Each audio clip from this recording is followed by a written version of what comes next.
It's the Pete Sousa Show. Sports, Pete. Nobody tells our stories better than our clients. The difference is stark. I was rear-ended at a stop. I thought I was fine, and then once I got home, I realized it's a lot worse than I thought. I ended up having a ruptured disc. You say you're not hurting, and then an hour later, you're saying you're in all this pain. I just felt like most people would think that I was lying. And that's when I decided to call Daniel Stark. I owe a lot to Daniel Stark. They really got me what I deserved. The difference is stark.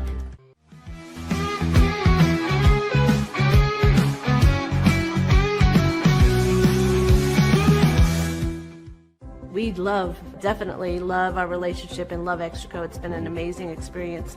They made the PPP process easier. They were reaching out to me saying, what can I do to help you? That made a huge difference because my stress level, when we shut down, to afterwards was night and day. Our experience with Extraco has been phenomenal since the very beginning, so we love Extraco.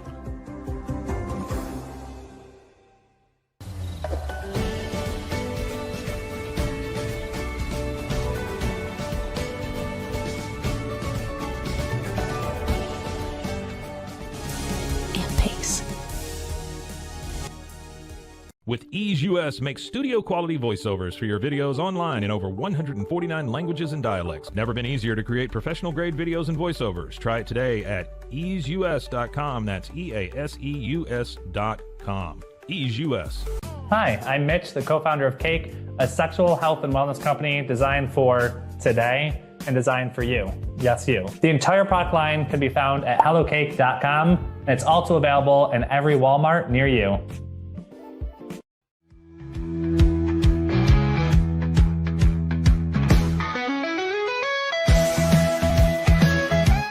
Send money abroad in just a few steps with Remitly. Sign up with your email, enter an amount, choose how your loved ones receive the money, enter your recipient's information, select a payment method, hit send, and relax. Download the Remitly app today. Tervis is all about staying hydrated. Each product is built to last and comes in endless designs to match your personality. Stay refreshed and express yourself with Tervis. Visit tervis.com today and find your perfect tumbler. Looking for tickets to the hottest shows, games, and events? Ticket Liquidator is your one-stop shop for great prices, no hassles, and guaranteed tickets. Whether it's sports, theater, or concert, for the best seats at the biggest events, start with Ticket Liquidator today at ticketliquidator.com. Ticket Liquidator.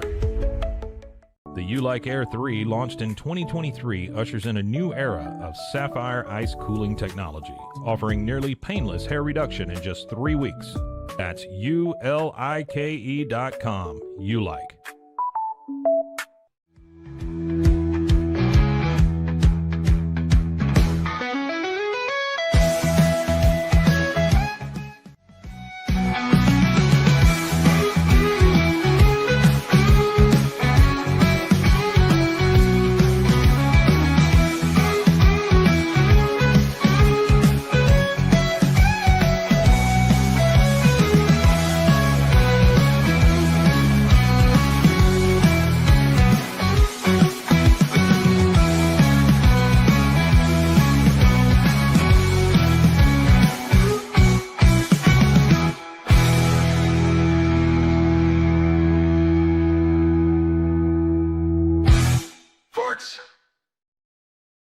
It is the Pete Sousa Show. We are live.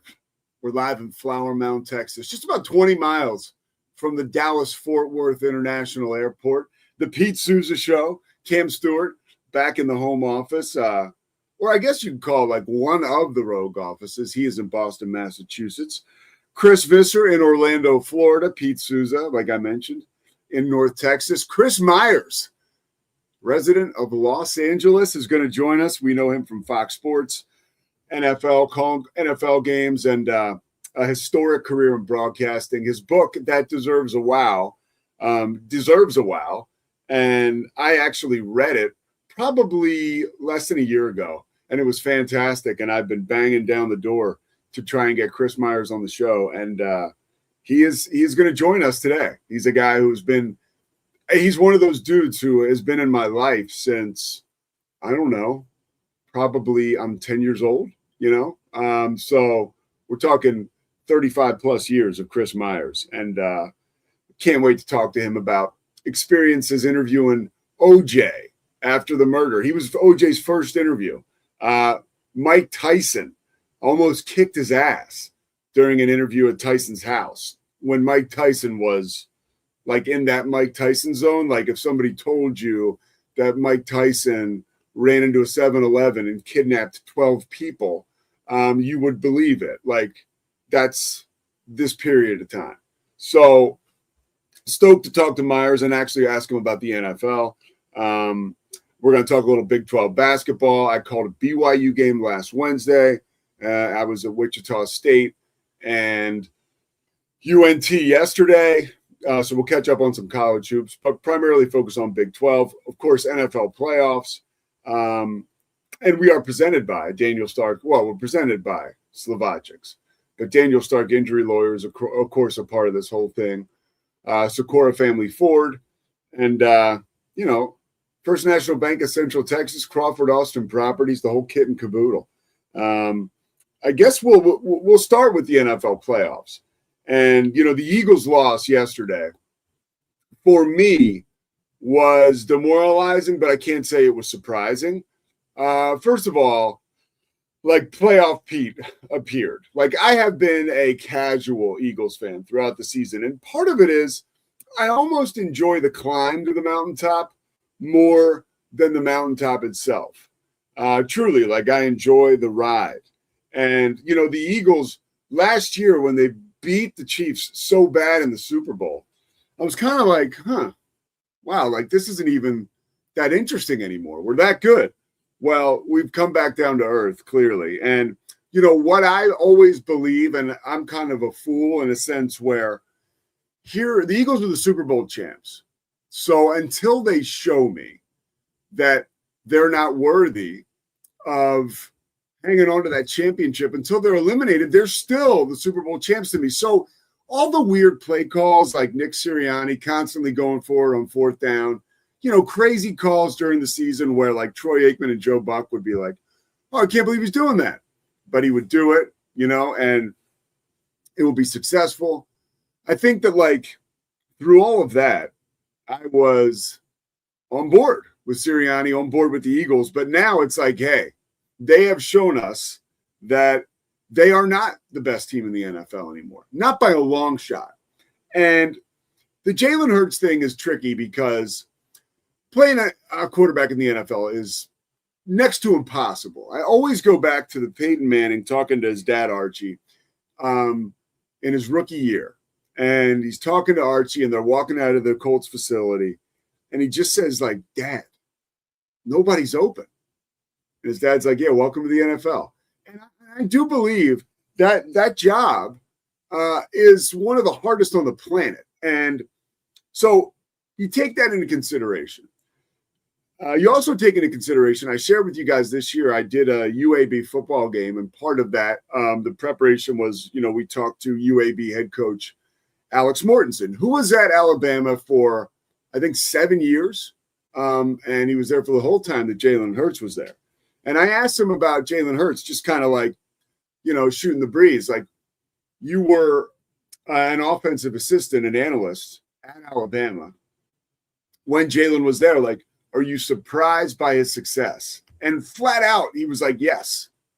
The arm strength is something that we never found to be unique or in a different class. And that was something where you just figured he was never going to break through and be a Super Bowl quarterback. But he said we would never count him out, right? Like I would never count a guy like that out.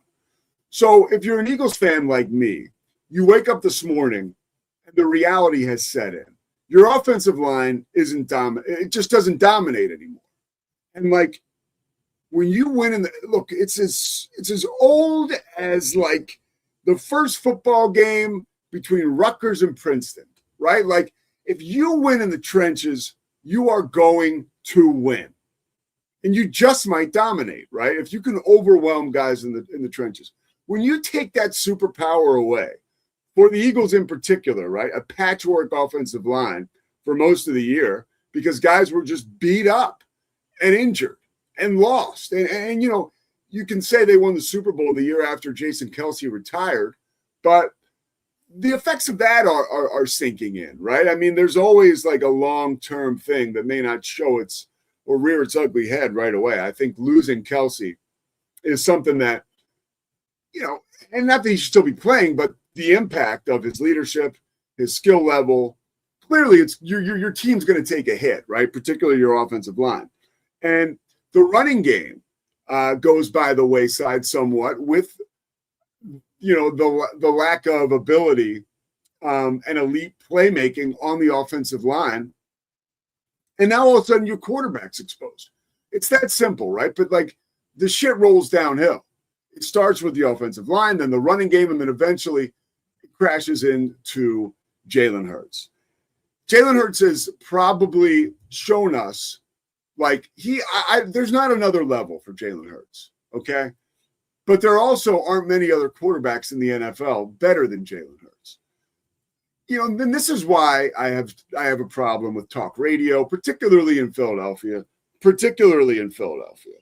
I mean, because I've listened to sports talk in New York. I've listened to sports talk in New England. They're passionate, but they're not as stupid as Eagles fans. I really, really mean that. If you put on 610 WIP, or now it's 94.1, it is mind-numbing.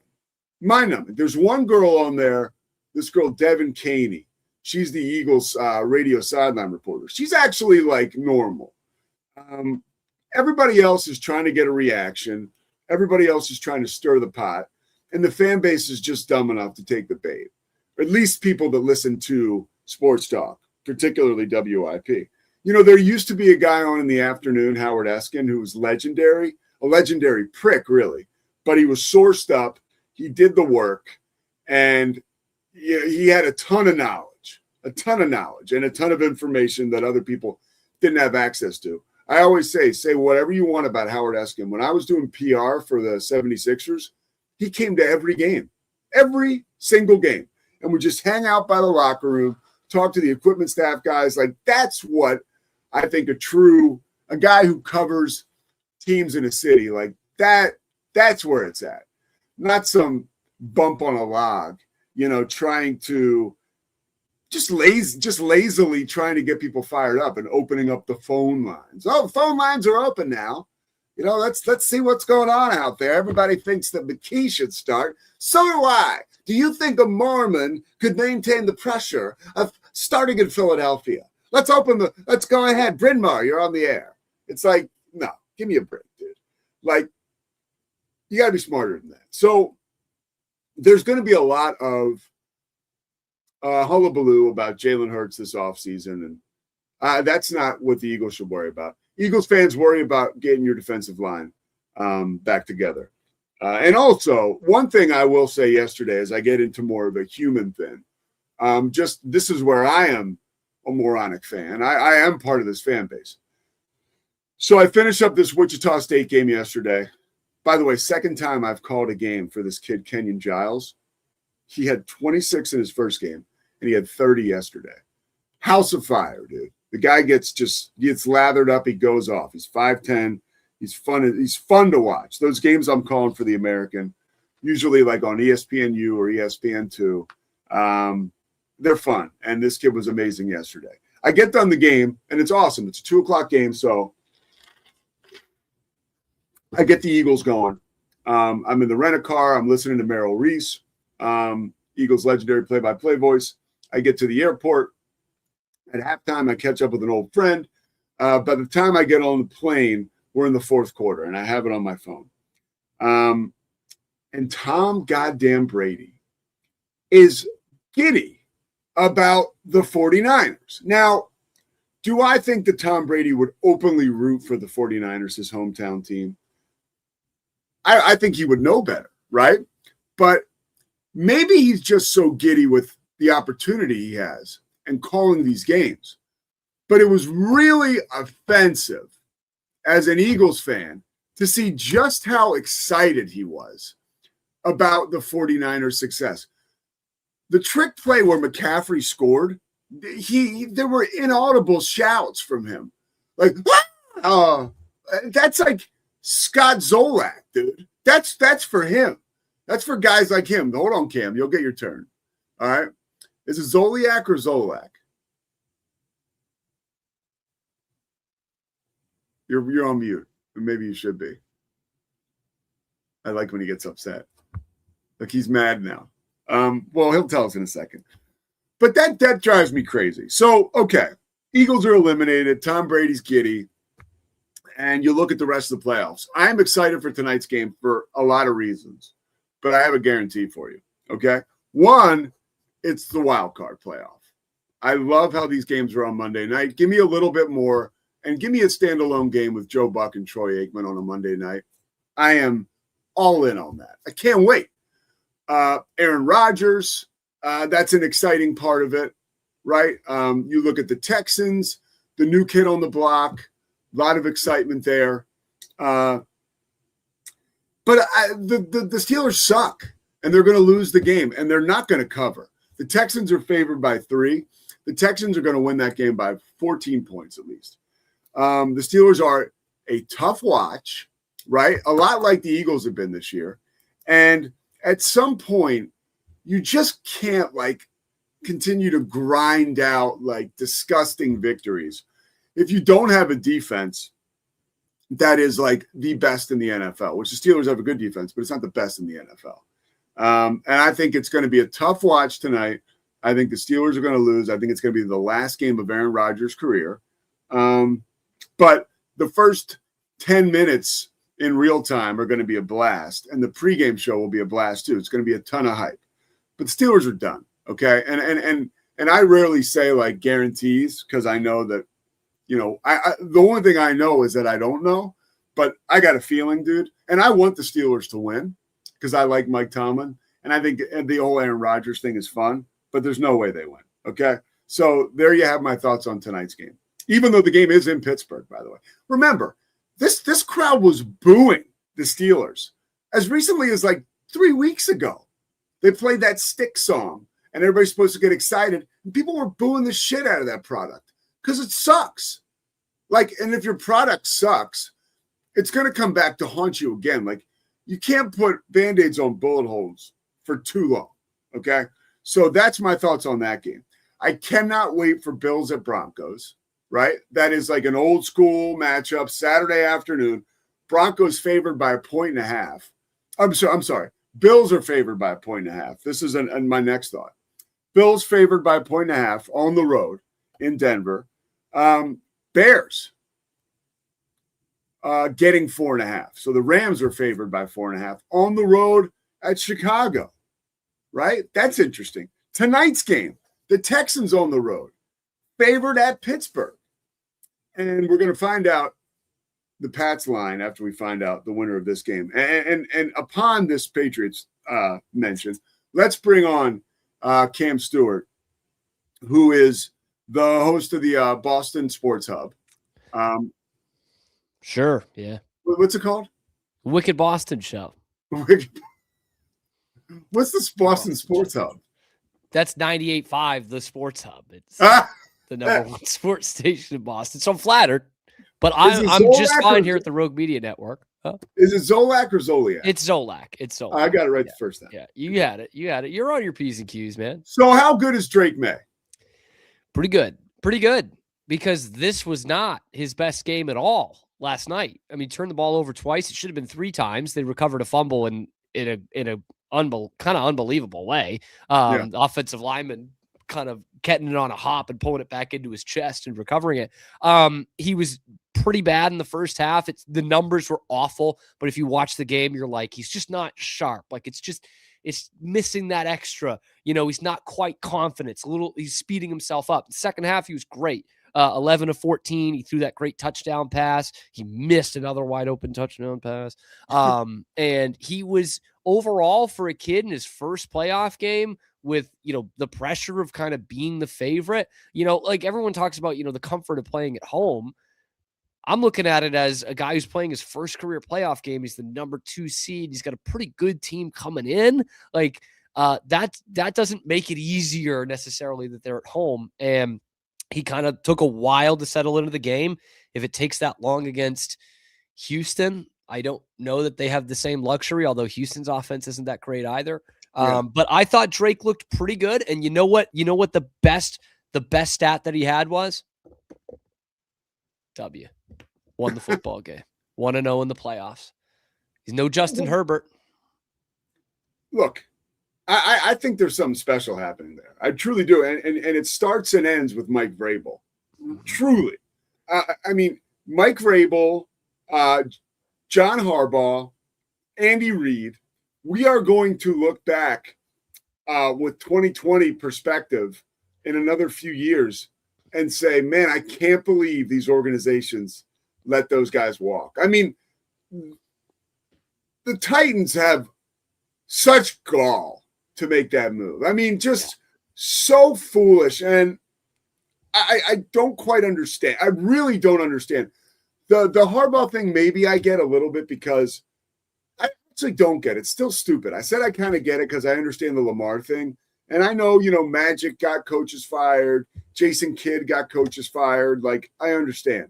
But I don't know that Lamar is good enough to get a coach that's already won a Super Bowl and has put together so many good seasons fired. Do you? No. The NFL standards, I guess the NBA to a certain extent too, but the NFL standards are very high, in all respects. And in this respect, Lamar Jackson has not won a Super Bowl. He's not been to a Super Bowl. He's won more MVPs than had AFC Championship game appearances. So that, to me, it's like, man, you got to win one before you can start forcing some guys out. And the truly great ones don't force guys out. Brady never forced anybody out. I don't even think Manning forced it. Tony Magic is out. truly Like, a great one. Magic. Yeah. And LeBron Jordan, does too. LeBron does too. You could say Jordan low key got Doug I was Collins kind of fired. going with football, but the point is well taken. Yeah, that's a good point. So no, I don't think he earned that. And like on the Vrabel thing too, like again, it's the standards that we're talking about. Like if you haven't won a Super Bowl, you're nothing to the greater sports media. Like you're nothing, and it's crazy to me how high the standards are. Like Vrabel is a coach on the market in the NFL who going into the season was 10 games over 500, who had appeared in an AFC Championship game and won a NFL Coach of the Year award with Ryan Tannehill as his quarterback. And you're out here trying to tell me it's an underwhelming move that the Patriots go out and get Mike Vrabel off Gerard Mayo, off 1 year of Gerard Mayo. Like that's where I'm like, we're crazy. And by the way, Pete, someone will do it with Harbaugh this year. Someone with the Giants will be like, the Giants fans will be like, oh, well, what's he done in the last 15 years? It's like, these don't just grow on trees. If you're not getting Jim Harbaugh, you're, taking a flyer on Jesse Minter, the Chargers DC, who was coaching at Michigan 2 years ago. Like, you know what I mean? Like, it's I'm with you. I'm not about, let's keep guys coming through that coaching fraternity and all that. I don't want that. But when you have elite coaches who've proven their worth, who are still available, I think, and this is a dark horse, again, this will get people going in Philadelphia. I would love John Harbaugh. He was the Eagles special teams coach with Andy Reid for a long time. Mm-hmm. And honestly, Nick Sirianni, he's taken us to a Super Bowl. He's won a Super Bowl. I would never want to see him get fired with no plan. But if you remove him and you put in John Harbaugh, you've got my attention. You really do. You've got my attention. One last question for you before we take a break and get to Chris Myers. What has been the biggest difference for the Patriots this year under Mike Vrabel as opposed to last year under Gerard Mayo? Like, is it just the organization or like the attention to detail, or is it something else? Well, I will say there are a lot of new players. Like it is a pretty new roster. In fact, you talked about the Eagles defensive line missing a little something yesterday. They could have used a guy like Milton Williams. 2 sacks in the Super Bowl last year, 2 sacks in the game last night. Most expensive Patriot ever. Like that's a big difference. You added obviously a rookie like Travion Henderson. But honestly, the biggest thing, and it's kind of cop out football guy answer, but you see it when you watch these games. They're just tougher, man. They're tougher SOBs, and all we heard for years in New England was like, what's a tough football team? It's obviously a physical one, but one that runs the football well and doesn't get run on. And especially the last month of the season, the Patriots have been that. They've gone up and down on the run defense, but it's in a good spot right now. They're running the ball well, even if it's their quarterback. And they've handled adversity really well. Mike Vrabel coached circles around Harbaugh last night. And I like Jim. Jim Harbaugh's a good coach, man. I think he is a good coach. But Vrabel and fill-in DC Zach Core just absolutely ran circles around him. And so that's what it is. They're a tougher football team. Pound for pound, a lot of teams in the playoffs are not taking the Patriots roster over their own outside of the quarterback. But they're tough SOBs, man. That's it. It's really cool to see the Patriots do well, to be honest. I don't know why, but it just is. And, not because they got a bunch of felons, which is interesting, right? Yeah, the Eagles just have felons in the stands. Yeah. I think we have some on the field too, actually. I mean, unfortunately, as bad as it is, every NFL team does. I know. All right, we shouldn't joke, but we're going to come back with the guy who's got a squeaky clean record on camera and off it. Chris Myers is coming up. The book is That Deserves a Wow. And Chris Myers deserves some time with us. I don't know that we do with him, but either way, we're presented by Slovachex, and we're coming back with the great Chris Myers. Stay with us.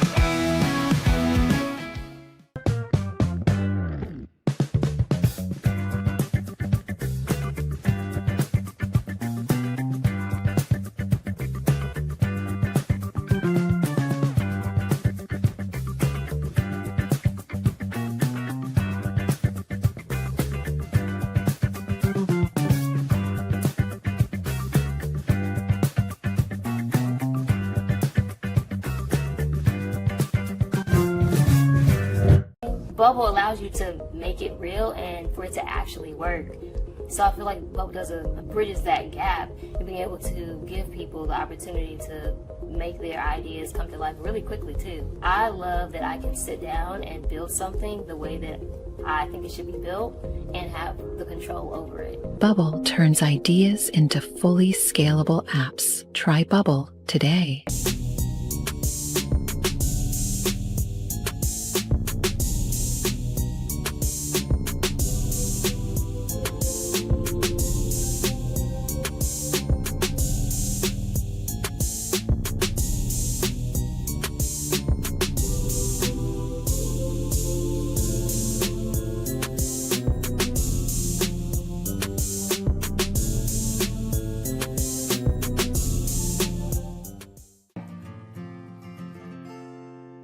Hi, I'm Jo from Face Theory. You're going to want to have a specific goal for your skincare routine. What do you want to achieve? Active ingredients are really strong, and if you're using too many at once, your skin can get overwhelmed. Don't overspend on products. Choose products that have scientific research behind them. At Face Theory, if you're not happy with a product, just say so, just give us a shout and we'll give you your money back, no problem.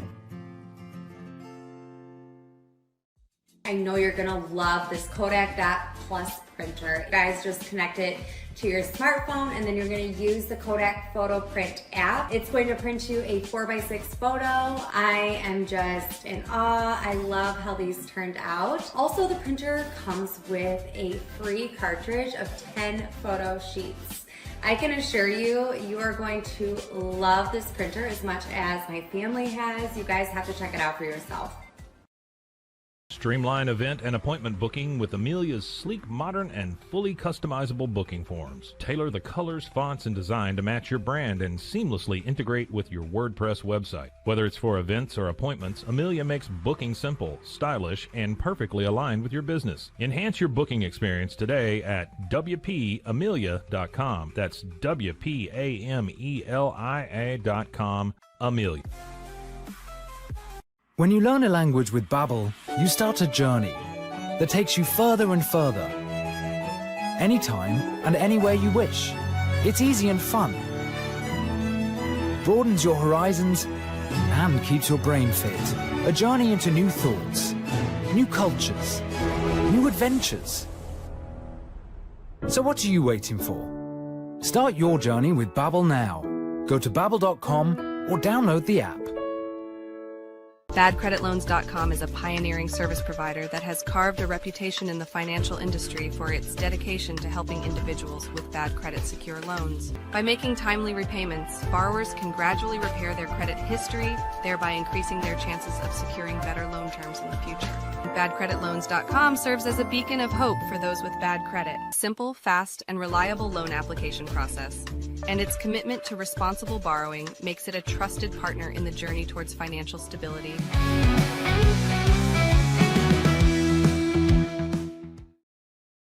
All right, it is the Pete Sousa Show. We are presented by Slovakics. And without further ado, let's bring in Chris Myers, Fox Sports' own. The book, That Deserves a Wow, certainly does. And Chris, you deserve a wow, and you deserve a thank you for sitting through all those commercials. Much appreciated. That's all right. It's part of the job. I know how that goes. People always complain about them, but they help pay for the broadcast. It's good to be on with you. Man, I sent you a note on Instagram right after when I was in the middle of the book. It was that fun for me. Somebody, you've been in my life since I'm probably 8, 9 years old, right? And you still look exactly the same. So tip of the cap to you. Truly. And you've done so much in this industry. Before we take a look at the book and talk about your career, I do want to have you weigh in because you're one of the rare characters in sports media who you're still right at ground zero. You NFL on Fox all year long. You and Mark Schlereth. What do you think, or which team that you saw this season was the most impressive and remains in the playoffs with a real shot to win the Super Bowl? Yeah, and thanks for the nice note too, and appreciate that. Yeah, that's a good question. What jumps out at me right away, and Mark and I both were wowed by this. The Houston Texan defense. We've seen them a couple of times in a couple of different situations, and called them the best defense we've seen in quite some time. Not just this season. The bookends with Will Anderson, Daniil Hunter, the great corner. Yes, Stingley. Lassiter, maybe people don't know as much about, had a terrific season. And the way that D'Amico Ryans has put that defense together, I think we always thought since he took over, they were a good defensive team, and maybe they haven't gone further because the offense hasn't been up to speed. So that's one thing that certainly jumps out. Of the other teams that are still remaining, Jacksonville is not remaining, but we could see the rise of Jacksonville, that they are certainly for real. And I think, they could have gone just like Buffalo, and they mentioned it in the broadcast. Either one could go a long way. The other one would be Seattle, and I'm maybe a little surprised at the top seed because of the division. But Mike McDonald, I had not spent a lot of time with him and around him until we had them earlier in the year. In fact, they won a game in Jacksonville, and they didn't play great. But Sam Darnold did his thing. Their defense also jumped out at me, but just the coaching from him and the grasp on this team in his second year really did wow me. So those are two teams that I think that I've seen in person that really stand out, that Mark Schlereth and I were both very impressed from top to bottom. How do you think America, like the viewership, will respond to this field now really being wide open? No more Eagles, no more Chiefs. You have the Josh Allen angle. But what do you think folks' response to this will be, this wide open race? Yeah, I think they like it. I do. And no disrespect to what, Mahomes and Burrow and Lamar Jackson had done. I don't think they're burned out on Josh Allen yet, because he hasn't won. He hasn't gotten to the Super Bowl, I should say. So there's a sense of, if he's not your own team or beating your own team, you're kind of like, okay, I get that. A little bit of a sentimental thing going back. There's always players like that. Before John Elway won a Super Bowl, if you want to go back historically, and some of the other veterans who were playing the position, who were very talented and broke through. I think it's really good that it's wide open, and I think people, the Chiefs and the Eagles, they had their run. They could come back because they still have the talent. And when I say next season or whatever, but I think people are they're enjoying it. I mean, to see teams like the Bears, I mean, hosting a playoff game, the Patriots, even though there's some people that don't like. This is a new Mike Vrabel, a warmer, friendlier, but still a tough, badass coach with a great young quarterback. So there's great storylines. I mean, Sean Payton, what he's done in Denver, it's really about defense, but he's got Bo Nix leading the way of the injury-riddled 49ers. Stafford, who, you know, trying to win an MVP, but also trying to get back to a Super Bowl. So there's a lot of different angles that I think it's better for the NFL this time around. I really believe, no disrespect to those teams that had we'll call it a dynastic type of run. You mentioned Sean Payton, and it makes me think about New Orleans and makes me think about your start kind of in the business, starting off in New Orleans. I love you're going to dinner with Jim Mora, you know, and he tells you that your fiance or your girlfriend at the time, what do you say, right, first round pick, you got to seal the deal, right?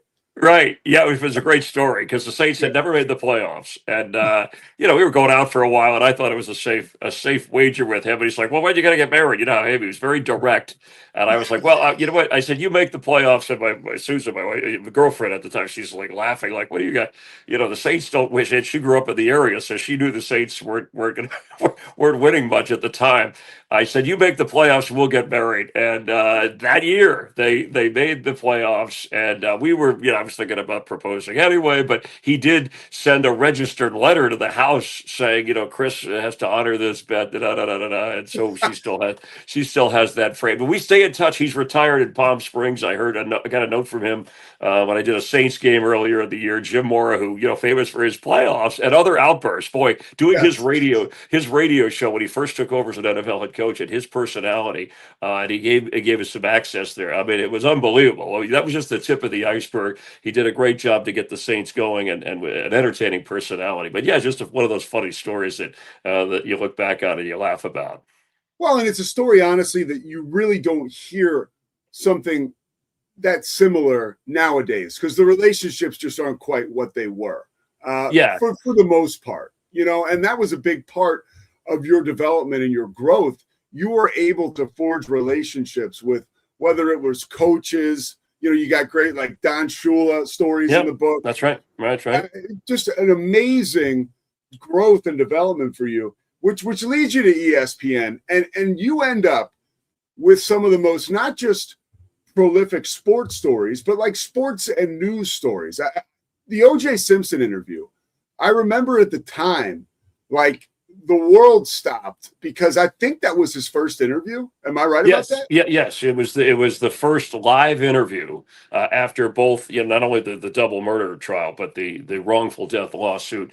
And we did it on Up Close on ESPN Live, and it was a major moment. I mean, Howard Stern was talking about it. Jay Leno on the Tonight Show. E! Entertainment had cameras there. It was one of those historically, of course, the whole entire case, as tragic as it was, and O.J. Simpson, as tragic a figure as he was, although a Hall of Fame type of player, whether you want to still label him that or not, I mean, that's what he was as a player before he took this turn in his life. But yeah, that was one of the many unique circumstances, which I was fortunate over a decade at ESPN, Pete, and then 20 plus years at Fox to have experienced things like that, like the Earthquake World Series and the Daytona 500 with Fox when Dale Earnhardt crashes and dies. Some good, some bad. I mean, there were some good moments where Brady's great comeback in the Super Bowl from beating Atlanta down to 28-3 and interviewing him live, and then the mass hysteria afterwards, and you know, the Red Sox breaking through in the World Series in 2004. Some of those moments to be part of live on a network TV. So, but that was a very unique situation because it was a sports story that became much bigger. And some of those other ones, that's kind of what happens when you're in the middle of something. It becomes a news story, or more important than just sports itself. How did you prepare for something of that magnitude? Wow, that was different. Sit down. Were you terrified? Yeah, well, I was a little. I was a little. It's funny. If I didn't get into sports, thought about maybe getting into law, you know, studying law, being a lawyer, that type of thing. I only took a course or two, but I was too much of a sports fan and loved sports and interacting with players, coaches, and athletes. So it took me down that path. So I had that a little bit. But anyway, I was a little nervous about it because I felt it was out of my field here. And people warned me even, and I mentioned this, one of his defense attorneys said I wouldn't do it. I said, well, why? You defended him. And he said, well, because everything attached to him is negative, win or lose. But I felt I wanted to ask the questions that people at home would have asked, or they would have asked him had he taken the stand in that Edward trial, because the evidence was overwhelming. So how did I prepare? In a nutshell, I talked to detectives, I talked to former prosecutors. Bugliosi, the attorney the prosecutor who put Charles Manson away, happened to be in the area. I had somebody give me his number. I talked to him, and I in the time that I had a lot of support, to prepare for this, and kept notes so that he would try to spin people and his own lies and get you caught up. And which if you watch the interview on YouTube now, with O.J. Simpson, then you can see what he was all about. It is, Chris. It's surreal. But the one thing you mentioned in the book that I found jarring was you guys go to commercial, and it's live, by the way. So you go to commercial, and he talks to you about playing golf. Like, yes, like, can you run that back for me? Like, what? Well, yeah, no, and that tells you, the reason I put that in there, because that tells you how detached he was from reality. And I wanted to try to be fair in this interview, but obviously it was hard with the information I had. So we're showing pictures of him abusing his wife, and then some of those that we could show of her being murdered. And he's talking, he's going about how terrible it is. We hit a break, and he turns to me and says, we're live, so we have like a 2-minute window, and he turns, he says, "Hey, I got an open tea time at Riviera Country Club. If you want to join us next Tuesday, we could use it." And I was like, I was like shocked, stunned. First of all, I'm not a good golfer, but I mean, normally you'd jump at an opportunity at Riviera, but I was like, no thanks. I got a lot on my mind. I was rambling. I mean, like, it was like, then I'm trying to focus. But those are the kinds of things I think he did to get people off the real fact and the real questions and the real issue at hand of, did he do it or did he not? And is he capable of killing, which of course he said he was. But that was one of those. And he's the only guest. I never shook his hand. And at the end of the interview, he did say something like, "Oh, it was great talking sports with you." It was supposed to be a half-hour live, and we extended it. Thankfully, the people at running ESPN at the time, John Walsh, was wise about, let's go. And we went, and I think it was 48 or 50 minutes around the country. So it was worth it, though, to at least let people judge themselves. And I think you could tell that he was making a lot of things up and twisting and not being truthful. But that tells you how detached he was from reality, I think. Well, a phenomenal interview. And you said it's still on YouTube. It's surreal to watch. Another sit down that you had, which kind of went left, was the one with Mike Tyson. And, that is someone who, whereas OJ could kind of try to curate an image, and reel you in, Mike Tyson was just who he was, no filter, stream of consciousness. And you're showing him these Sports Illustrated covers that kind of chronicle his rise and then, his fall. And you're sitting right next to Mike Tyson, and he's triggered by one of these, right? Yeah. Like what exactly? And I don't want to give the whole book away, but like, well, I'll skip. Yeah, I mean, I can tell you enjoy, and I want people to experience these things as closely. That's one of the reasons I wrote the book, because these are really interesting people. Again, I'm not comparing Tyson to O.J. Simpson, but great at what they did, and then they have these lives that you try to understand. Not that I want to play psychologist, but we're at his home in Las Vegas, which was a story in itself of going to sit outside at the pool. And anyway, we're not too far apart with the cameras rolling, a bodyguard, one of his trainer, boxing sparring partners, and I showed the SI covers. This when you become a champ, and then I showed the Holyfield and I was actually attending that fight, and I said, "Well, this is where you bet off Holyfield's here," and he just, lost it. It was like I had offended his entire family or son. Well, he called me obscenities and lunged towards me, and thankfully, one of his bodyguards or sparring partners, one of the other guys, were big and strong and we're close, and they kind of hooked each arm as if, and I'm sure if he wanted to break through, he could have, but he got close to my face, yelling and kind of the spit from the, and I was more scared there than at any other point doing interviews. And they kind of held it back, and I was like, whoa. I said, well, if you don't want to do the interview, I'm paraphrasing this, then just tell me and we'll leave, And so he eventually sat down, and and then he was within seconds. Well, no, finish the interview. And I was like, wow. At that point, I realized, but I turned even more white than I am. And I was like, there's a pool there. I thought about jump. My life flashed before my eyes, but I said, no, well, we can leave. I think and he's like, no, finish the interview. And then he answered a number of interesting questions. And then when we finished the interview, which I was like, all right, let's wrap up and go. He's like, no, here, I'll show you around the house. Let me give you a tour. You want a bottled water? I mean, it was like a different guy. But the two things that stood out to me were just in observing this, and some of this didn't air because he requested and they requested, and it was out of my control. But that the two places he was happiest in his life, or felt the most comfortable, I should say, was in jail and in a boxing ring. And to him, the word happy or happiness he didn't grasp what that really meant, which was kind of sad in a way. And it's nothing to do with boxing and the kind of fighter he was. But it's just one of those experiences you don't forget. What do you tell someone like that would ask myself right now? How do you hang in during a situation like that?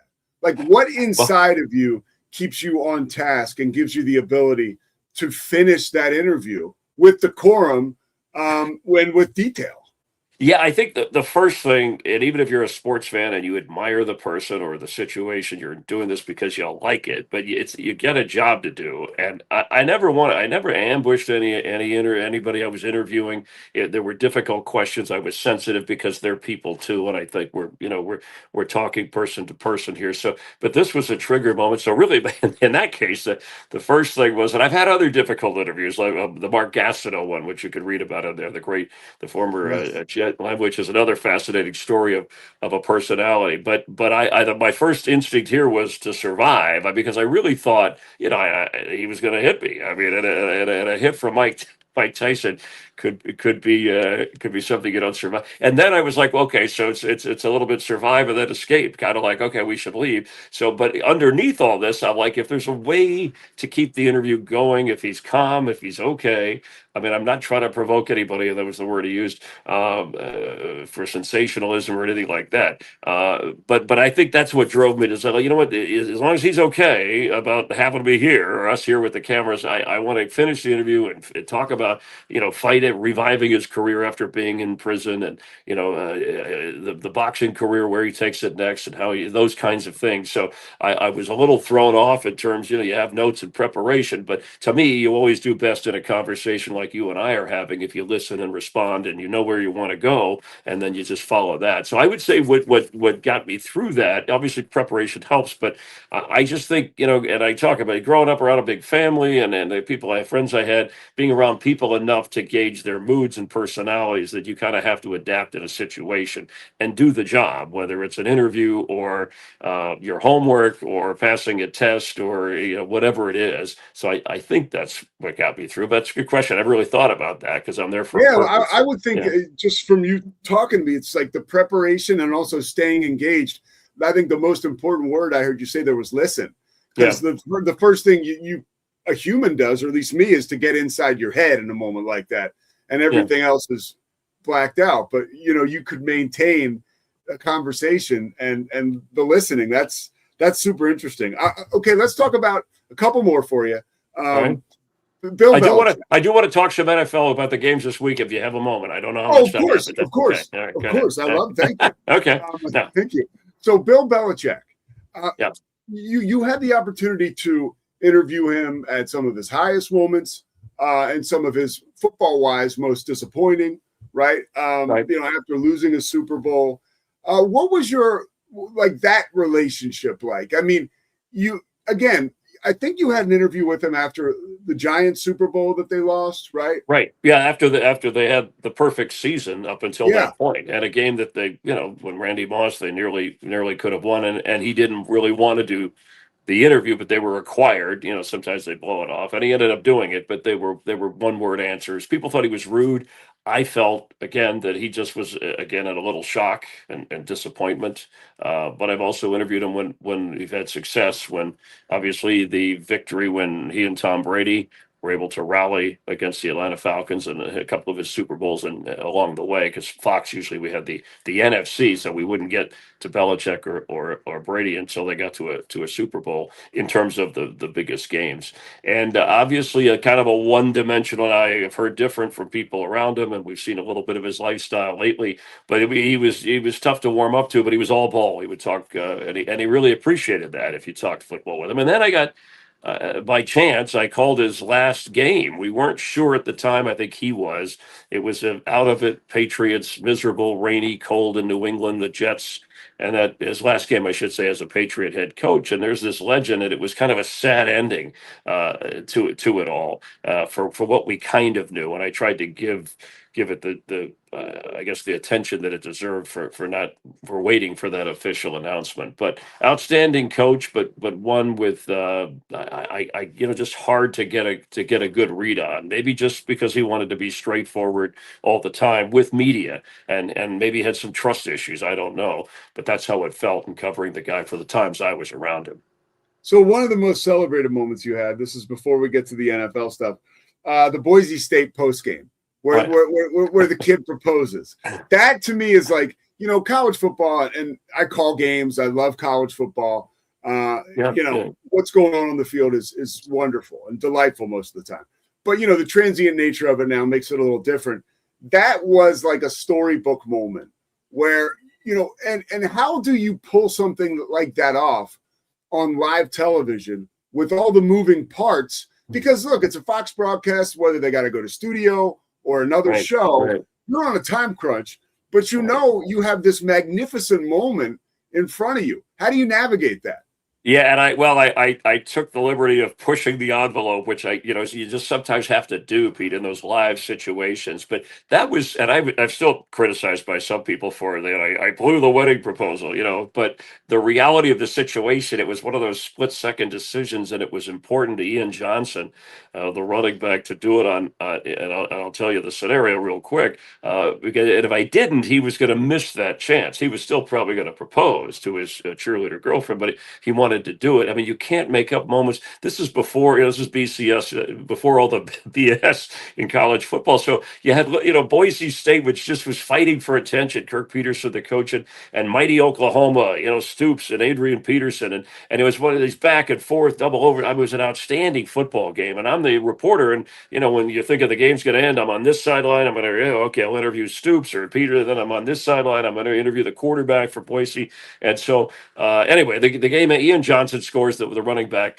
the winning points. And I knew from practice he was going out with one of the cheerleaders on the team, but I didn't know a lot about that. I didn't pay that much attention to it during the week just because we were at practice. But anyway, so he went. So I interview one, and then they tell me the producers stretch a little because they're setting up the stage for the trophy presentation. So I said, "Oh, Ian, before we go on camera," I said, "Hey, he had people around him?" I said, "Do you have a minute to go on live with us on Fox?" He said, "Live, national TV?" I said, "Yeah." He said, "Oh, yeah. I that's good because I want to propose." And so I thought he was talking about proposing a playoff system, which hadn't existed at the time, and we were all talking about it in college football. So we asked him about the play and the game, I'm waiting for him, and I asked about the playoffs and whatever, and he didn't really go there. Then I see his girlfriend come running over, or at least a cheerleader, I assumed it was a girlfriend, and then he starts to look, and I was like, and they're rapping me in my ear, going, "The stage is ready, Chris. Wrap it up, wrap it up." The producer's yelling, but he doesn't know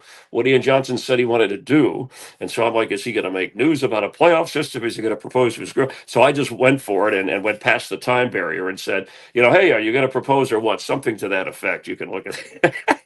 And so yes, and he forgot, he left the ring back at the hotel. He was supposed to bring that, but he didn't know he was going to be the hero of the game and be on that. But that's where, so anyway, he kneels down and says, "Will you be my," and she says, "Yes." And I stepped out of the picture, and they got married, and they have kids, and they're still married. And I hear from them every once in a while. And it was one of those special moments that was a great college football, but a great moment for them. You're an LA guy now. You're out there amongst the stars in Hollywood. If a screenwriter turned that script in, the game in that moment, I think a lot of studios be like, take it back. It's right. too Yeah, it's unrealistic. too right. It's not. It looks right, like an Adam Sandler movie. You go, no, that's not. That's not. And I'm a big Adam fan. But you're right. It's just like you. And in the moment, and you've asked about in the moment, I'm not thinking about wow, how great, how amazing. I'm thinking about timing of the stage, the presentation, the great win. Is he going to propose? All these things of trying to do your job. But at the end of the day, we're all people. We're all fans. We have deadlines and guidelines. But yes, it was really one of those cool, happy moments. I'm glad you brought that up. And people to this day, he blew the proposal. Well, if I didn't say anything, I was waiting. I didn't have any more time. I was just going to have to say goodbye. Still, I could have handled it better. I could have probably said, "Hey, Ian, is there something you want to say to your girlfriend?" I wasn't even sure that was his girl. Come on, yeah. What are you going to do? I think it was pretty phenomenal. All right, let's get to this NFL weekend. Primarily you're an NFC guy because of your work with Fox. When you look at Rams and Bears and you look at 49ers Seahawks, first of all, are you going to be on either of those games? Are you reporting? No, this weekend I happen to be off because of there's more games that are split now. Actually, in the playoffs, it is mostly but now you'll see because of streaming and Amazon and Netflix, different games in different places that used to be more NFC, AFC driven. So that's the case. But I obviously off the weekend too. There were great games. The Sunday night game was probably the least of the entertaining just because of the way it went. But I thought by the way, the Packers, that was what a pathetic meltdown. I mean, give the Bears their credit. But I had no, stake on the table in that one. And then the great Josh Allen Jacksonville game was outstanding. But anyway, go ahead. So I'm sorry. Well, no, I want to ask you about the Carolina game because you did the Panthers this year. Right. Couple times. And I have a not a theory, but I worry a little bit. A team like the Panthers, they were on the brink of an amazing upset on Saturday night. Yep. And the Panthers, every 10, 12 years, they do this. Now, the Cam Newton team was unbelievable. Right. But outside of that, they find a way to put together these surprising runs. And on Saturday night, I was like, oh, my gosh, I think we could be on the cusp of another weird Panthers run. But they don't win the game. They don't pull it off. I am of the school of thought that you never know when you're going to get another opportunity like that. You can say, okay, Dave Canales and Bryce Young and the future is bright. Where do you come down on that? Do you think, hey, the time is now? You have that situation. Right. You have got to seize it. Yes, and they deserve a lot of credit in defeat. I know there's no moral victory, but I saw that in the Carolina team. Obviously, the Rams had it and they won, but I think you're seeing that kind of the time is now. How many more chances we're going to get from all of these coaches going for it on fourth down, whether it's early in a game, whether it's late in a game. I think that has to be the mindset because of the turnover in the league. Is the amount of teams that missed the playoffs last year that are division winners this year, and we've talked about them. And so that was a nice moment. Again, if you're not a Rams fan, you're happy to see a team like Carolina kind of in that America's underdog role, especially lately. Their defense played really well, but at the end of the day, it was a very entertaining game. And I think the Eagles, despite having been on top, and you talked about, I thought that was a terrible offensive game plan that they had and didn't execute. There's something wrong that disjointed offense, and I don't know where to point the blame or how to correct it, but they need to do that if they expect to get back. It's amazing that they've had the success they've had. I mean, Saquon Barkley is the stable centerpice there, but even there, it's like, how many chances you're going to get to come back and be a repeat champion? There's that kind of, I think we'll say there's always pressure, but I'm going to say there's a little more of a desperateness almost in that regard that sees this moment, because even though we think we're talented and we'll be back, we may not be. I mean, just ask Mahomes. They were back a lot, him and Andy Reid, but not this time. Same for Lamar Jackson, Joe Burrow, etc. I always say, Chris, ask Dan Marino. That's kind of where my mind goes. I just think the time is now. What do you think about the Ben Johnson, Matt LaFleur? The blow off post games. Did you see that coming? Yeah. I didn't like I don't like to see that. I mean, I know Bill Belichick's had some games where he's walked past people, and I don't know if there's something beyond that. I covered the Lions a lot, and around Ben Johnson a lot. He was great to talk to as a coordinator. Did not get to talk to him much this year. Didn't call one of their games, but I was a little disappointed in that. I think you got to be classy. You could say certain things when you beat a guy. You at least owe the legitimate handshake. I mean, he was going. It appeared to me, unless I missed something from what that he went out of his way to be rude about that, and it was unnecessary. Especially you won the game. Okay, let's celebrate and move on. You're one up on the guy, whatever he might have said or agitated with you. So I was disappointed in that. And that kind of bothered me. One thing I don't think NFL fans are ready for, and I know that you are aware of it, the power of the 12th man in Seattle. That game, Bears in Seattle. Seattle's already, I think, a touchdown favorite. How much of an advantage is playing at home for the Seahawks? I don't know. Like, if the Seahawks are playing on the road, they did win against the 49ers late in the season on the road, but I just think it's a different ball game. Playing at home for them, I think, is a decisive advantage, maybe more than anybody else in the NFL.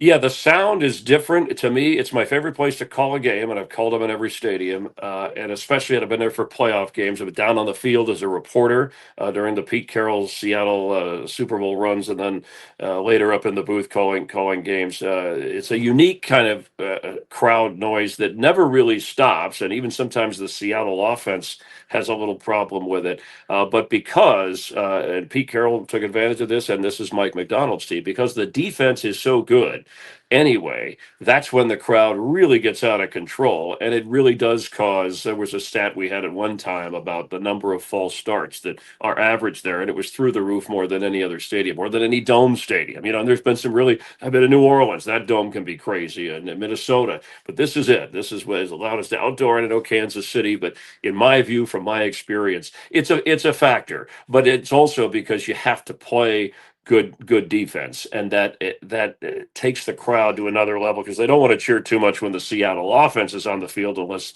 they score a touchdown. So as outstanding a coaching job as Kyle Shanahan and the 49ers have done, and Brock Purdy's plays, but I think it's going to be tough. I think this will be a close game. It won't be like the earlier beating. I think the Seattle Seahawks will win a closer game. But yes, that's definitely a factor, and whether it's windy or cold there, the noise does affect after a while. It just doesn't stop. Chris Myers says the Bears might cover the spread. How about that? No, I'm kidding. No, I don't know. I think, I don't know that they. Well, the Rams by a field goal might be a good one. I don't know what's the weather going to be like there, because we saw the Rams go toe to toe with the Eagles last year in bad weather, and I think it did affect Stafford a little bit. He's used to those dome years in Detroit, and then coming out to the Rams. And I know he's got I guess it's not a fracture, but he did sprain his finger on the helmet. So, but these are great games, and I really look forward to it. So anyway, phenomenal games. Okay, like 2 more minutes with you. Okay, you did a wonderful job of taking us inside the tragedy of losing your son in that book, and you talk about it. Almost felt therapeutic for you. I lost my brother 3 years ago to cancer, and he was only 52. But basically, I could somewhat relate. You know what I mean? Like, when you were talking about that, what kind of response did you get from people about that part of your book? Because I thought, for me, it was therapeutic to hear you talk about it. It's almost like, I'm sober, right? So I go to 12-step meetings, right? And I've been doing it for a long time. And you sit down with people and you share this hardship or your specific experience that they can relate to, and you leave feeling better. You just do. You feel like, okay, there's other people going through this. For you to do that was special. What kind of response did you get? And I'm sorry for your loss. And it was tough for me to bring it up. I had to make sure the rest of my family was comfortable with it, because I'm usually a very private, for somebody who's in a public media. It's not about me. The game is the thing, or the athlete, the person that you're interviewing. That's the priority. But when putting this book together, I think the publisher said, we want to know about this because of the impact it had on your life. And I wanted people to know, Pete, how people rally around you when they see you in pain and suffering like this. And I'm sure you had that in your family. But the response, to answer your question, was overwhelming. And I can't tell you how many people sorry, I get a little emotional thinking about it. Whether it was their father, I had a woman who does a talk show. Is her dad had just died, and then she needed to go to the funeral, but she wanted to do the interview with me to talk about that before she was able to go to the funeral with her family, which was tough because she thought just what you said, it was going to help her. And so, whether it touched people in that way or not, I just want to be, we're all going to go through it in some form and some stage in terms of the loss of somebody close to us. How it happens, I mean, you hope it's never a child, but how it happens and when it happens, you have to deal with it however you can and accept it, and it's a part of who you are. But the response was tremendous, just like it was at the time from people, and whether they were, when I say regular folks, family, friends, or celebrity athletes, commissioners of sports, they're there for you. And even if they don't say a lot or have to do a lot, but they just let you know that they're there and supporting you, I think it helps you live it and experience it, and try to understand it for as much as we can at this time. So it was really difficult. The audio book, which I did a version of in that for a while, that part was really hard to do too, because and you know how this, if you've lost it, you think you want to think about them because of the good times, but it's painful because they're not there. And that's how I look at it. That you're thankful for the time you had, and you hope in some form, whatever your belief are, that you reconnect with them when all of our time comes. But yes, it was a very life, and that's what a lot in sports too. You got to deal with. You always hear that adversity and setbacks, and then in life, something like this happens when you're sailing along. You have to accept it. A buddy of mine from Philadelphia, who I've worked with, he's done stats on games that I've worked. Mike Notaro, I know he's worked with you. Yeah. And Mike was the one. Mike shared it with me when he found out, and he was devastated because of the way he felt about you, and that's the impact you have on people, And it's you've done such a great job, again, like on and off the field. Last one for you, something that we haven't covered yet. What are you proudest of when you look back on your career? And this book is special. People should read it. Forget about your interest in sports, or it's a life thing. But what are you most proud of when you look back on your career? Well, I guess, we think of career, and as people struggle with career, family, and balancing all of that out in life. And that's one thing. That's another thing when you said, how do people respond? And a lot of people asked about that and wanted to talk about that. Not that we're experts, but when you love what you're doing, that your job sometimes takes over other parts of your life. I guess I'm just proud that my view is always that I had this corny slogan that I started when I was younger about every night's the Super Bowl, and they've even teased me about it at Fox through the years and ESPN. And then finally, when I worked a Super Bowl on a network broadcast, I did 6 or 7. The producer, Richie Zions, was in my ear saying, "Hey, Chris, you always say every night's the Super Bowl. This time you're actually working it, and you're right." So by that, I meant that I tried to prepare and do the best job I could every time out, whether I was doing a Super Bowl or a preseason football game or a playoff game or a dog show or whatever assignment it was, because it's important to the people in it, the people watching, the people listening, and try to be a good guy and a professional about it. And that's what I mean about don't go for the exaggeration, the clickbait. Don't make it all about you.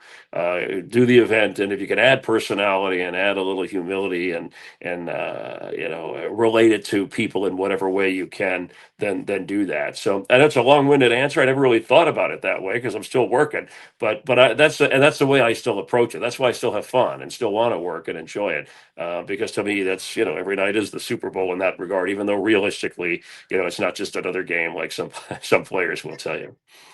Hey, Chris, man, it's been delightful having you in my life all these years. Thanks so much for, honestly, just carrying the message in life and in sports broadcasting. It's been really, really cool. And thank you for joining me today. I kept you for way too long. But everybody should buy the book.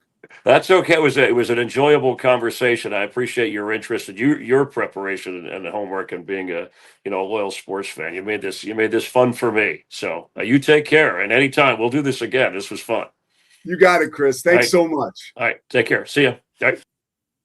The legend, Chris Myers. Man, like if you would have told 13-year-old Pete Sousa he was going to get a chance to talk with Chris Myers for this long, I probably would have thought that my dad held him hostage or something to have him talk to me. But that's amazing. Chris Myers is the man. The book is That Deserves a Wow. And I'm telling you, you should pick it up. you should pick it up. Yeah, and I think we just gave you a lot of reasons why. All right, the Pete Sousa Show is presented by Slovakics. We're going to come back. We're going to tell you who needs Daniel Stark injury lawyers. It's a college basketball team, and they need some help. The Pete Sousa Show returns after this.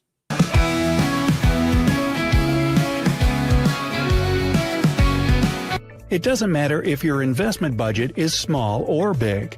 All you need is Benzinga Pro and its powerful news alerts, price tracking, and portfolio monitoring. Subscribe now, and we'll skyrocket your portfolio today. Experience with the Bosley MD hair regrowth kit was amazing.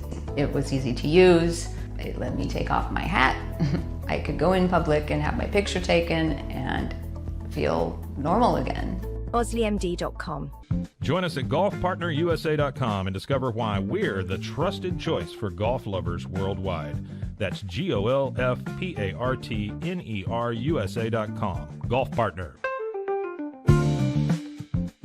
Experience the future of secure private cloud storage with Internix. Protect your files with end-to-end encryption, ensuring your data stays private and accessible only to you. That's INTERNXT.com today. Apollo Neuro is a new kind of wearable that helps your body recover from stress, that helps you calm down and feel better. You sleep better, and you can get back to being yourself. Learn more at apolloneuro.com. Protect your online privacy with NordVPN. Browse securely, access content from anywhere, and keep your data safe with military-grade encryption. NordVPN.com. That's NORDVPN.com. Our patented handles were launched in 2018. We continue to push the boundaries of strength training. Join us in making your training more natural and effective. Visit Engels90.com to learn more and revolutionize your workout. Dive into adventure with Scuba.com, your ultimate destination for top-tier scuba and snorkeling gear. Whether you're a beginner or a pro, trust Scuba.com for the best in diving equipment and expert guidance. Explore now at Scuba.com. That's SCUBA.com. Scuba.com. At Fullwell, we bring together the expertise of registered dietitians, MDs, and OBGYNs to give you the best fertility support. Fullwell, your trusted partner on your fertility journey. Visit us at FullwellFertility.com.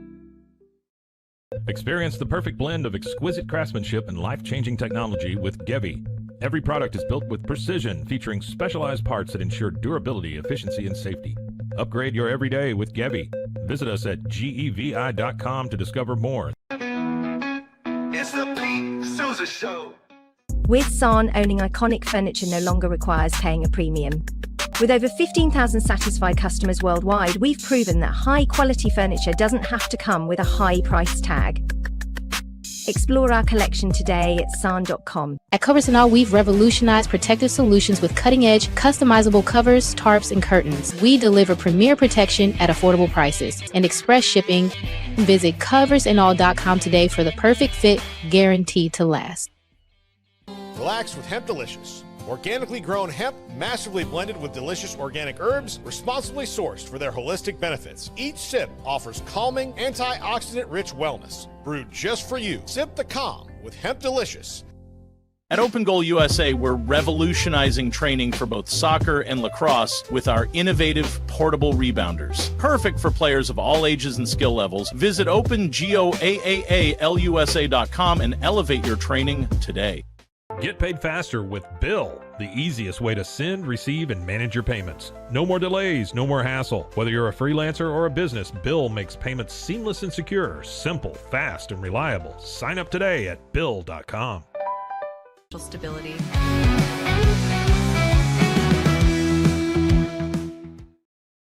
It is the Pete Sousa Show. We are brought to you by Slovakics. Special segment here coming up. Cameron's working on a logo.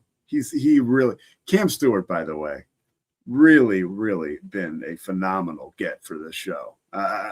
He's dressed like a complete schmuck today, which is perfect. He's kind of got that. He's like a character, you know. He's got the Patriots jersey on and everything, and the hat, and he's dialed in, man. It really is a treat to have him here. He makes me smile. By the way, speaking of Chris Myers, he will be at the Super Bowl 60, and so will we. We're going to be on Radio Row for the better part of that week out in Northern California. And we look forward to maybe chatting again with folks like Chris Myers. Yeah, we're going to have a big-time roster of guests out there. And, of course, Chris Visser is behind that for us. I think Chris has worked like something like 40-something Super Bowls. He basically, no lie, I mean, you could duke it out and say it was either Mike and the Mad Dog or Chris Visser who kind of invented Radio Row. Either way, both of those outfits were doing shows with like 6 other people around. And I think this goes all the way back to the Broncos and the Giants in like 86, the Super Bowl in Pasadena. All right, so we can't get the logo up, can we? I mean, the Daniel. It's in the corner. Huh?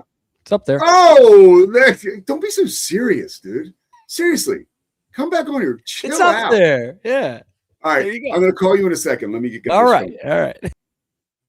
All right, so we have talked about our segment, Who Needs Daniel Stark? Daniel Stark Injury Lawyers is an outfit that, you know, if you get into a situation on the road, if you are hit, right, wrongfully injured, and the insurance company, like they tend to do, is putting the screws to you, okay? Before it even gets there, if you get into a wreck and you're scared and you're not sure and you know it wasn't your fault, call Daniel Stark, okay? That's the first thing you do, all right? And you go from there because they will help you navigate a situation like that, which can be so trying and so difficult. And on the other side, you usually come out, if the case is appropriate for them, you come out whole, okay?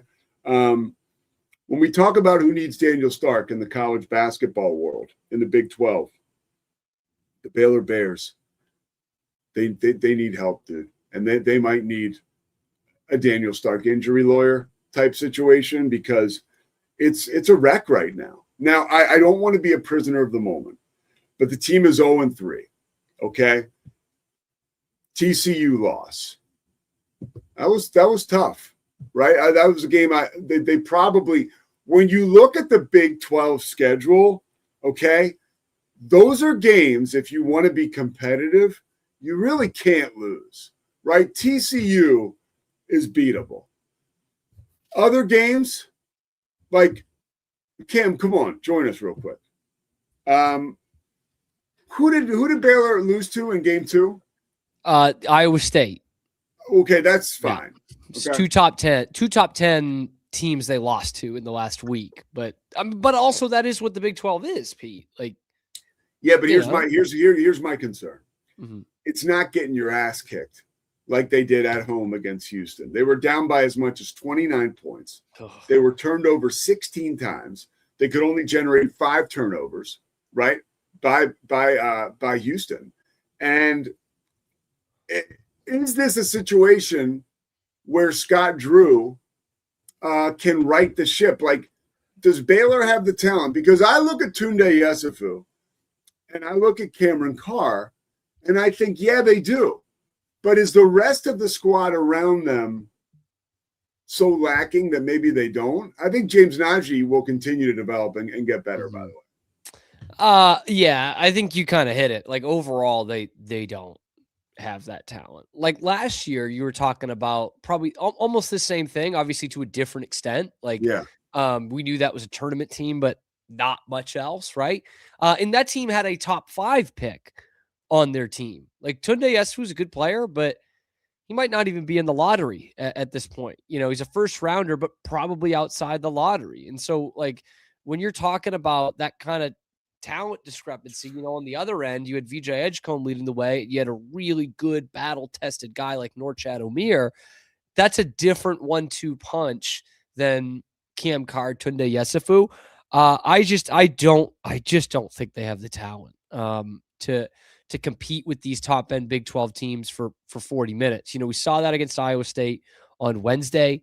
Tamin Lipsey just kind of took over at the end of the game. And I was honestly coming out of that, like, not all that down. I was like, you know, okay, you hung with him most of the game. You had a nice, energetic first half. And Tamin Lipsey kind of did you in at the end.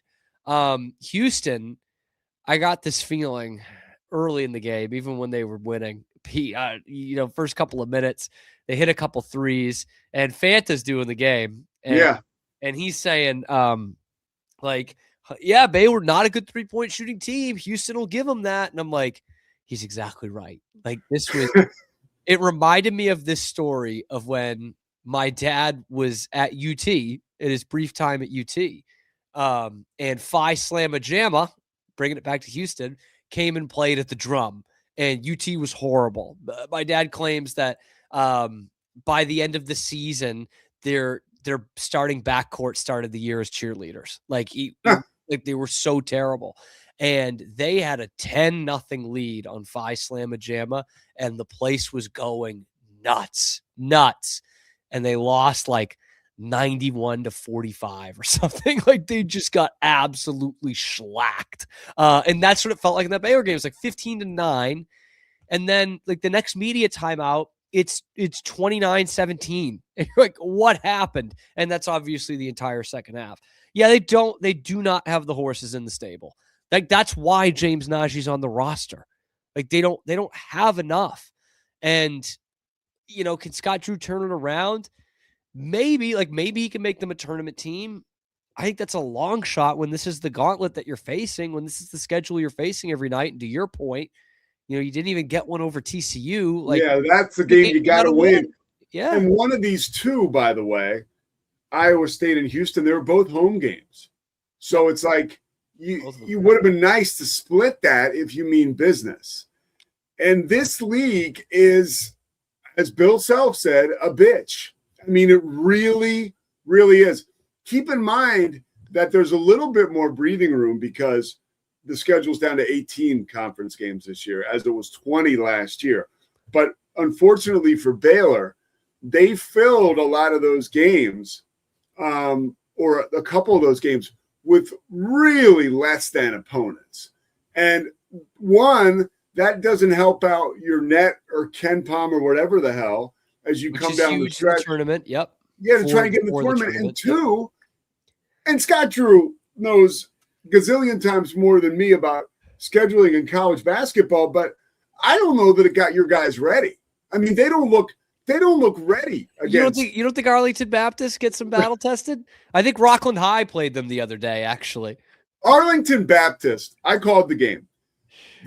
After they hit a three to take a 3-2 lead, called timeout so they could take a picture of the scoreboard. Like, I'm sorry. That's not great, man. Yeah. I saw that happen one other time when I was working for USA Basketball on this women's team with like Candace Parker. We went to this tournament of the Americas, and they were beating teams like 160-20. And they were, the other girls were asking for pictures and autographs afterwards. Like, that's not good for your team as far as like going forward and being battle tested. I think that doesn't help at this point in time. He needs to find a middle ground, because in the recent years, it's been either this or Gonzaga at a neutral site in Spokane, or Michigan State at a neutral site in Detroit. Like, we've got to find. And even they played Memphis in Memphis this year at the Grizzlies. I liked last year. You were at the game where they played Arkansas at American Airlines. Yeah, that's perfect. You know it's going to be it's going to be more Arkansas in the crowd, but it's not 98% to 1.5% in media. Like, that's not what it's going to be like it is in Spokane or Detroit, or I guess in Memphis too, but I don't know. Where does this Baylor team need the most help? Oh, geez. I mean, it kind of is everywhere, Pete. Although they could, if this team had shooters, I think they could get away with it. I think they could get in the tournament. If you had a couple of guys who were just really streaky, for Baylor people, it's like the Brady Heslop type. If you had two of those guys and they can't do too much for you, like outside of hitting threes, and the nights where the shot's not going in, it's just not your night. But some of the nights it does go in, and maybe it's that Iowa State game on Wednesday, and you've got a top 5 victory. That's incredible. But they need help everywhere, but I would say the quickest fix would be if they had that. especially in today's college basketball. If you just had a couple of guys who could come off the bench and be straight up shooters and they get hot, then you could fake your way into the tournament. But that's a cop out way of saying Baylor needs help everywhere, man. Here's my biggest fear as a guy who roots for this program. Like, this is now Baylor's, like, we're moving down the line with this NIL deal. And it's like, oof, are we not good at this? Like, and I say we because I love the Bears and I stay down the middle of the road if I call a game. But did they it's what I mean? Because Scott Drew is a special guy, and he had the ability to bring in a certain type of player when the playing field was more level. I talked to somebody this weekend about why is Kansas struggling? And flat out, this person knows a lot about college hoops, and they're a big part of college hoops. They were like, everybody else gets to pay players too now. Like, it's different, man. It is. Yeah. And we're going to see there's more and more changes. I think I am still stuck in like 1996. My brain is, when I see these programs and the logos and stuff, and that's just not the case anymore. Really. Pete's thinking like, man, I gotta put a lot of money on Georgetown this weekend. Let's go. He's like, UMass. Oh, man. I'm still getting over the Craig Esherick years and the Derek Kellogg years. All right, look, let me do one. I'm going to do one segment. No, not segment. Give me 5 minutes on my trip to BYU, and then we'll get out of here. So I go to Provo for the game on Wednesday night. I get there last Tuesday. Now, this is working with NBC this year. ESPN doesn't have as many Big 12 games, right? But NBC does. I shouldn't say NBC doesn't have as many Big 12 games as ESPN did, but they have a bunch. And, it was really cool to get the opportunity calling games for NBC now, some games, to do a Big 12 game, particularly to do a game at BYU. It was amazing to see. So I did the game with Brendan Haywood, right? Brendan Haywood's a phenomenal athlete. Phenomenal. I meant to say he still is probably a phenomenal athlete. He's a phenomenal analyst. He's like very, very good. He called the NCAA tournament last year for CBS. Like, the guy is really at the top of his game and at the top of his profession. And his career took him from every crazy environment in the ACC, right? Carolina, Duke, to every wild environment in the NBA, right? He won a championship with Dallas. He was on some of those Wizards teams that, went toe-to-toe with the Cavs and the Bulls in the playoffs. Like, the guy has seen it all.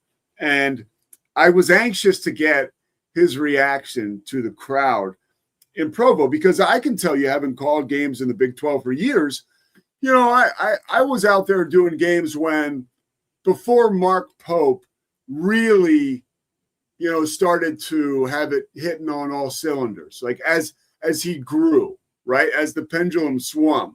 And by the way, it still has not swung back, right? This program is the exact opposite of what I was just talking about with Baylor. Like, clearly they have figured out a way to navigate this NIL space, right? And the crowd, though, hasn't changed. The people haven't changed. And it's really been fun to see. Okay, now you've got AJ DeBonsa. Now you've got Robert Wright III, who, by the way, for the record, I went down to the floor before the game. I said, "What's up, Rob?" Because, we got like the Philly thing going. He knows I'm from Philly, and we've talked a little bit before. I was like, "Yo, can I call you Rob Wright?" He's like, "Yeah, I don't care." I was like, "So there's no, like, you don't want Robert Wright III?" He's like, "No, I do not care." I was like, "You swear you don't care?" He's like, "I don't care." He was probably thinking, "Get away from me. I'm trying to warm up." But I was like, all right. And so that's the word on that, right? From the horse's mouth. Okay. And you factor in Richie Saunders and his development, right? Since Kevin Young has gotten to Provo, he legit, and we talked to Kevin Young about this. He told Richie Saunders, "Hey, dude, you can play in the NBA." And it's wild in life and in coaching, obviously, and in being a player. When somebody believes in you, it can flip a switch. And it's very clear that since Kevin Young got that job at BYU and looked Richie Saunders in the eyes and said, you can play in the NBA, something happened. And Richie Saunders now is one of the best players in college basketball. Okay? Like, that is something you need to take into consideration. Amazing development. So you've got DeBonsa, Wright, Saunders, and an amazing supporting cast. And you have an environment that is terrifying to play in. And it's also jarring. I don't know that any kid that grew up in, let's say, Chicago or New York City or Philly for that matter. Rob talks about, Rob Wright, the first trip he took to Provo last year with Baylor. You're not ready for that environment.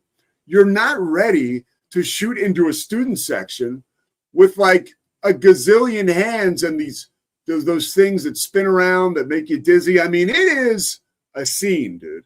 And I was so proud that it lived up to expectations because I told Brendan, I said, look, I'm going to ask you in the open what you think about this environment.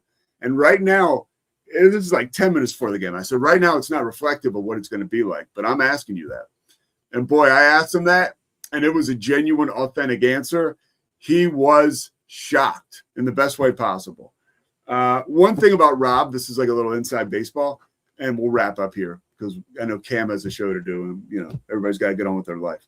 But Rob is like kind of like one of the cool kids now, and this is what I mean. Like when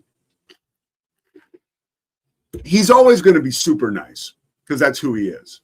He's always going to be a really good person because that's who he is. Like, trust me, he is from many sources. But I went down to talk to him, and like he's with AJ DeBonsa, and they're like the cool kids. You know what I mean? Like, so I go up to Rob and I talk to him. I ask him about his name. He had already said hi to me at shoot around. So he's probably like, all right, enough of this guy. And then he's with AJ. And I said something to AJ. And AJ was nice, but he was like, you know, that's the kind of guy, like everybody's pulling at him. So he was kind of like, yeah, like I was like, and Rob is kind of like, you know, with AJ now, I felt like an outsider, which I was, and am around players of that ilk and being young kids. But for me, I was like, oh man, like this is like back my freshman and sophomore year in high school when I was really skinny and had big ears and, you know, no girls would talk to me. And like, I just saw those dudes are the coolest guys on the block to the point where it's a little intimidating. They're both great people. By the way, I got a chance to talk to AJ's dad, Ace. It's no surprise this is such an amazing young man, and he's been able to handle all this stuff and be unflappable as he has been. His dad was 20 years as a cop in Boston at Boston University. He grew up in Brockton. His mother and his father live in Provo with him with his little sister, who's a volleyball star. But they're just like great people. His dad is like this amazing, charismatic guy who is not like your typical sports dad, right? What do they call it? Like a manager or a momager or something like that? Oh, I thought you were going with like helicopter parent. Helicopter parent, yeah. Cam, you sent me a text. What is this? Oh, that's for later. I did want to add a note, though, about Rob Wright, as you're kind of talking about BYU and the whole intimidating atmosphere. Don't know if you remember, last year, Baylor played there and lost in overtime. Rob Wright hit 2 free throws to send it to OT with like 4 seconds left in the game. It was the last possession. That place gets nuts. But anyway, helicopter parent. By the way, Drake Toll, I was talking to Jake Hatch out there from Locked On, and it's like, you know, Drake is going out there, but it's like, I mean, you know, Hatch is so in on Drake, and so am I. Yeah. But I was like, dude, if you talk to Toll, and he's like, it was like, stop the presses. Oh, yeah. He's coming out here. Drake's coming out here for like a couple of, like, Drake Toll is amazing. Like, he is like, he's probably doing shows from like the top of the mountain where the Y is. Like who knows with that cat, you know, but like, his reputation and presence precedes him, particularly in Provo. You know? Yeah. Yep. But the BYU trip was amazing. There's actually another wrinkle to it that I'll tell people at some point. Like, we didn't have a show on Thursday or Friday because I had like a bit of a medical episode. I'm doing all right. But we'll share it at some time because now that everything is okay, it's a pretty good story. But we don't have time today. We do have time to say goodbye. The Pete Sousa Show is back tomorrow. I think we may be talking to Christian Fourier again. On Wednesday, I know we're talking to Babe Laufenberg. By the way, I've still been wearing it, baby. This is the shit right here. Live like Luke, right? Look it up if you don't know what I'm talking about. And join us Wednesday. I'll give you more insight when we talk to Babe Laufenberg. The Pete Sousa Show is presented by Savachix. Thank you, Cam. Thank you, Chris Visser. Man, thank you, Chris Myers. An amazing interview. We're going to put all this stuff up on YouTube so you can check it out. Like, subscribe, the whole deal. We'll see you tomorrow. It's the Pete Sousa Show. Sports. We definitely love our relationship and love Extraco. It's been an amazing experience. They made the PPP process easier. They were reaching out to me saying, what can I do to help you? That made a huge difference because my stress level, when we shut down, to afterwards was night and day. Our experience with Extraco has been phenomenal since the very beginning, so we love Extraco.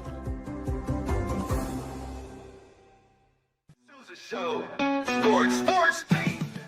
Nobody tells our stories better than our clients. The difference is stark. I was rear-ended at 70 miles an hour. I was injured, had a concussion. The insurance company, they delayed. They were playing games from the initial conversation. They weren't going to help me. The biggest thing I learned through this is that you can't go through this alone. I called Daniel Stark. They were going to help me and everything was going to be all right. Daniel Stark got me 10 times the insurance company offered. The difference is stark. Show. Sports. Our professionals are not only experts in managing urgent concerns, but also in providing top-notch preventative health care. We're proud to connect pet owners to a vast network of licensed veterinary professionals, ready to address any immediate concerns. Book your first appointment today. Nalgene Outdoor has been your trusted companion, fueling adventures and helping protect the planet. We're committed to reducing waste, improving access to clean water, and providing simple, safe, and sustainable products for you and your family. NALGENE.com.